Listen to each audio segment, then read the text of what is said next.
Hello friend. तो आज के इस क्लास में हम लोग पूरे भूगोल से बहुत महत्वपूर्ण जितने भी ऑब्जेक्टिव क्वेश्चन हो सकते थे उतने हम लाए हैं। तो आप लोग क्लास में अंत तक बने रहिएगा और इसका नोट्स भी आपको दे दिया जाएगा। कैसे दिया जाएगा? तो हमारे व्हाट्सएप ग्रुप का लिंक जो है सर डिस्क्रिप्शन में डला हुआ है। आप लोग उससे नोट्स प्राप्त कर सकते हैं उसमें जुड़कर। तो चलिए इस क्लास को हम स्टार्ट करते हैं। तो आज का हमारा पहला प्रश्न है कि संसाधन किसे कहते हैं। तो जो मानव के उपयोग में लाए जाते हैं वे सभी वस्तुएं जो हैं क्या कहलाते हैं? संसाधन कहलाते हैं। ठीक है। अगला जो है से कोयला किस प्रकार का संसाधन है? तो कोयला एक प्रकार का अनवीकरणीय संसाधन है। कैसा संसाधन है? अनवीकरणीय संसाधन है। ठीक है। फिर अगला प्रश्न है कि भारत में वन्य जीव संरक्षण अधिनियम कब लागू किया गया था? तो भारत में वन्य जीव संरक्षण अधिनियम 1972 ईस्वी में लागू किया गया था। कब किया गया था? 1972 ईस्वी में वन संरक्षण अधिनियम लागू किया गया था। ठीक है। फिर आगे प्रश्न है कि भारत में सबसे अधिक वन क्षेत्र किस राज्य में है? तो भारत में सबसे अधिक वन क्षेत्र मध्य प्रदेश में है। आप लोग याद रखिएगा कहाँ है? एमपी में है। कौन सा वैसा राज्य है जहाँ सबसे अधिक वन क्षेत्र पाए जाते हैं? एमपी याद रखिएगा। ठीक है।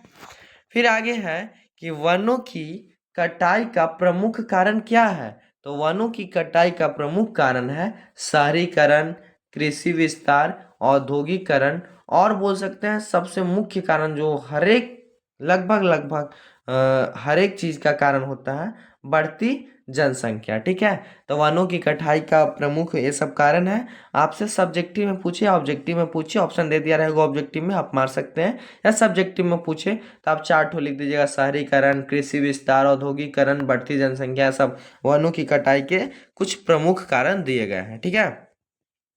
फिर है कि सतत विकास का अर्थ क्या होता है? तो सतत विकास आप ध्यान से समझिएगा। सतत विकास वैसा विकास होता है जो कि हम संसाधन का ऐसा उपयोग करते हैं ताकि भविष्य यानी फ्यूचर के पीढ़ी के लिए, भविष्य के पीढ़ी के लिए हम संसाधन को बचा के रखें। वैसा विकास ही क्या कहलाता है? सतत विकास कहलाता है। यहाँ देखिए, संसाधनों का संरक्षण और संतुलित उपयोग ही क्या कहलाता है? सतत विकास कहलाता है। संसाधनों का संरक्षण यानी फ्यूचर के पीढ़ी के लिए, भविष्य के पीढ़ी के लिए बचा कर रखना और उसका संतुलित उपयोग करना क्या कहलाएगा? सतत विकास कहलाएगा। ठीक है। आगे है कि भारत में 2001 में कितने प्रतिशत भौगोलिक क्षेत्र में वन का विस्तार था? तो भारत में 2001 में 19.27% भौगोलिक क्षेत्र में वन का विस्तार था। ठीक है। आगे है कि हमारे पास पेट भरने के लिए बहुत कुछ है परंतु पेटी भरने के लिए नहीं है। यह किसने कहा था? तो यह कथन जो है से महात्मा गांधी का है कि हमारे पास पेट भरने के लिए तो बहुत कुछ है परंतु पेटी भरने के लिए कुछ नहीं है। ठीक है। तो यह कथन जो है से महात्मा गांधी एमजी का है। एमजी शॉर्ट में बोला जाता है महात्मा गांधी। ठीक है। आगे है कि भारत में भूमि उपयोग का सबसे बड़ा भाग किसके अंतर्गत आता है? तो भारत में भूमि उपयोग का सबसे बड़ा भाग जो है से एग्रीकल्चर के अंतर्गत आता है। किसके अंतर्गत? एग्रीकल्चर के अंतर्गत यानी कृषि के अंतर्गत आता है। इसको आप लोग याद रखिएगा, बहुत ज्यादा महत्वपूर्ण क्वेश्चन है। फिर आगे है कि कौन सा राज्य सफेद क्रांति के लिए प्रसिद्ध है? तो कौन सा राज्य है? तो गुजरात जो राज्य है सफेद क्रांति के लिए सबसे ज्यादा प्रसिद्ध है। सफेद क्रांति किसके लिए हुआ था? आप लोग कमेंट करके बताइएगा, इससे पता चलेगा कि आप लोग कितने एक्टिव हैं क्लास में। आगे प्रश्न है कि कौन सा राज्य हरित क्रांति के लिए प्रसिद्ध है? तो हरित क्रांति के लिए कौन सा राज्य है? पंजाब है। आप सभी पहले से भी इसको जानते हैं। ठीक है। फिर आगे प्रश्न है कि कि भारत में सबसे भारत में सबसे अधिक चावल उत्पादन किस राज्य में होता है? तो भारत में सबसे अधिक जो चावल का उत्पादन है से पश्चिम बंगाल में होता है। कहाँ होता है? पश्चिम बंगाल में भारत में सबसे अधिक चावल उत्पादन होता है। ठीक है। आगे है कि भारत में सबसे अधिक गेहूं का उत्पादन कहाँ होता है? तो उत्तर प्रदेश में। और चावल का आप लोग देख लीजिए पश्चिम बंगाल में और गेहूं का यूपी में। ठीक है।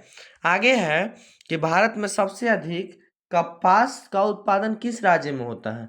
तो कपास का उत्पादन गुजरात में होता है। किस में होता है? कपास का उत्पादन गुजरात में होता है। कपास कौन सी मिट्टी पर होती है? तो काली मिट्टी पर होती है, याद रखिएगा। और काली मिट्टी का दूसरा एक ठो नाम है जो कि बिहार बोर्ड के लिए महत्वपूर्ण है, इसके लिए बता दे रहे हैं। काली मिट्टी को रेगुर मृदा मिट्टी के नाम से भी जाना जाता है, आप लोग याद रखिएगा, रेगुर मिट्टी। ठीक है। आगे है कि भारत में सबसे अधिक चाय का उत्पादन किस राज्य में होता है? तो भारत में सबसे अधिक चाय का उत्पादन असम में होता है। कहाँ होता है? असम में सबसे अधिक चाय का उत्पादन होता है, याद रखिएगा।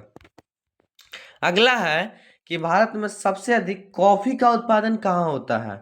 तो भारत में सबसे अधिक कॉफी का उत्पादन कर्नाटका में होता है। कहाँ होता है? कर्नाटका यानी कर्नाटक में होता है। ठीक है। आगे है कि भारत में सबसे अधिक जूट उत्पादन किस राज्य में होता है? तो जूट का उत्पादन भी पश्चिम बंगाल में होता है। फिर चलते हैं आगे। आगे है कि भारत में सबसे अधिक गन्ना उत्पादन कहाँ होता है? तो गन्ना का उत्पादन उत्तर प्रदेश में और साथ का साथ गेहूं का उत्पादन, ग से दोनों है, गन्ना या गेहूं, तो दोनों के यहाँ यूपी में। ठीक है। और चावल पूछे तो पश्चिम बंगाल में, और जूट भी पूछे तो पश्चिम बंगाल में। ठीक है ना।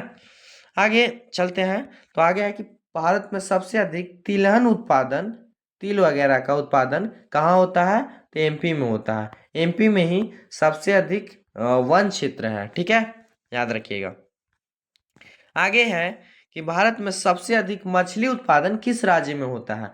तो मछली उत्पादन जो है आंध्रा में होता है, आंध्र प्रदेश। ठीक है, एपी आप बोल सकते हो शॉर्ट में, आंध्र प्रदेश। ठीक, चलिए आगे चलते हैं। तो आगे है कि संसाधनों के कितने प्रकार होते हैं? तो चार मुख्य रूप से, ऐसा जरूरी नहीं है, ऑप्शन के हिसाब से आप दे सकते हैं, सामान्य, राष्ट्रीय, अंतर्राष्ट्रीय और व्यक्तिगत। ठीक है, ऑप्शन के हिसाब से इसका आंसर आप दे सकते हैं, ऐसे नहीं दे सकते हैं। फिर है कि वनों को बचाने के लिए कौन सा आंदोलन प्रसिद्ध था या है? तो वनों को बचाने के लिए चिपको आंदोलन किया गया था, आप सभी को पता है, हिस्ट्री में भी इसको पढ़ना है, बायोलॉजी में पढ़ना है, तो याद रखिएगा, ज्योग्राफी में पढ़ना है, चिपको आंदोलन के बारे में ज्योग्राफी में पढ़ना है, और बायोलॉजी का भी एक टॉपिक है चिपको आंदोलन। ठीक है, तो याद रखिएगा इसको। आगे है कि कौन सा संसाधन पुनः उत्पन्न नहीं किया जा सकता? तो कोयला और पेट्रोलियम, ये सब जो है ऑप्शन के हिसाब से जो भी आ जाए, तो कोयला और पेट्रोलियम जो है से फिर से प्राप्त नहीं किया जा सकता है। ठीक है। आगे है कि मृदा अपरदन को रोकने का सबसे प्रभावी उपाय क्या है? तो मृदा अपरदन को रोकने का सबसे प्रभावी उपाय वृक्षारोपण है। वृक्ष का रोपण मृदा अपरदन को रोकने का सबसे प्रभावी और उन्नत उपाय बोल सकते हैं। ठीक है। फिर है कि भारत में रेगुर मृदा किस फसल के लिए उपयुक्त है? तो भारत में रेगुर मृदा कपास के लिए आवश्यक है। किसके लिए? कपास के लिए आवश्यक है, बहुत ज्यादा या उपयुक्त भी है। ठीक, फिर है आगे कि भू संरक्षण का मुख्य उद्देश्य क्या है? तो भूमि को बंजर होने से बचाना। भू संरक्षण से पता चल रहा है कि भूमि का संरक्षण का मुख्य उद्देश्य क्या है? तो यही होगा कि बंजर होने से बचाएंगे। बंजर हो जाएगा तो घर बन सकता है उसमें, पर खेती नहीं होगा। ठीक है, तो बंजर होने से बचाना है। ठीक है ना। फिर आगे है कि पवन चक्की से कौन सा ऊर्जा उत्पन्न होता है? तो पवन चक्की से पवन ऊर्जा उत्पन्न किया जाता है। पूछा आपसे इसका अपोजिट अगर क्वेश्चन पूछे कि पवन ऊर्जा किससे उत्पन्न होती है, तो पवन चक्की से। ठीक है, बता सकते हैं आप लोग। फिर है कि भारत में किस प्रकार की मृदा सर्वाधिक पाई जाती है? तो भारत में जलोढ़ मृदा जो है वह सर्वाधिक पाई जाती है। ठीक है। आगे है कि रेगुर मृदा को किस नाम से जाना जाता है? तो हम बताएं आपको, काली मृदा मिट्टी के नाम से जाना जाता है। काली मिट्टी किसके लिए ज्यादा उपयुक्त है? तो कपास के लिए। ठीक है, याद रखिएगा, कपास के लिए। फिर है कि संसाधन को किस आधार पर वर्गीकृत किया जा सकता है? तो संसाधन जो है उनको उत्पत्ति के आधार पर वर्गीकृत किया जा सकता है, नवीकरणीयता यानी खत्म होगा कि नहीं, स्वामित्व के आधार पर भी इनको वर्गीकृत किया जा सकता है, बांटा जा सकता है, और उपयोगिता के अनुसार भी। ठीक है, तो आप लोग देखिएगा, आगे चलते हैं। आगे प्रश्न है कि भारत में अधिकतम मृदा अपरदन किस कारण से होता है? तो भारत में सबसे अधिकतम जो मृदा अपरदन का कारण है से तेज वर्षा है और वनों की कटाई है। अब मृदा अपरदन को रोकने का सबसे प्रमुख और उन्नत तरीका जो है से वन का रोपण है, यानी वृक्षारोपण है। ठीक है, वृक्ष को रोप कर आप क्या कर सकते हैं? तो मृदा अपरदन को बचा सकते हैं। ठीक है। फिर है कि लाल मिट्टी का लाल रंग किसकी उपस्थिति के कारण होता है? तो लाल मिट्टी का लाल रंग लौ ऑक्साइड के उपस्थिति के कारण होता है। फेरियम ऑक्साइड भी बोल सकते हैं आप। फिर है कि भारत में किस प्रकार की मिट्टी में पोटास और फास्फोरस की कमी होती है? तो लाल मिट्टी में पोटास और फास्फोरस की कमी होती है। ठीक है। फिर आगे है कि खरीफ की प्रमुख फसल कौन सी है? तो खरीफ की प्रमुख फसल है धान है। और रबी की प्रमुख फसल कौन सी है? तो रबी की प्रमुख फसल गेहूं है। ठीक है। धान कहाँ ज्यादा होता है यानी चावल? तो पश्चिम बंगाल में, और गेहूं तो उत्तर प्रदेश में। ठीक है ना। चलिए फिर आगे चलते हैं।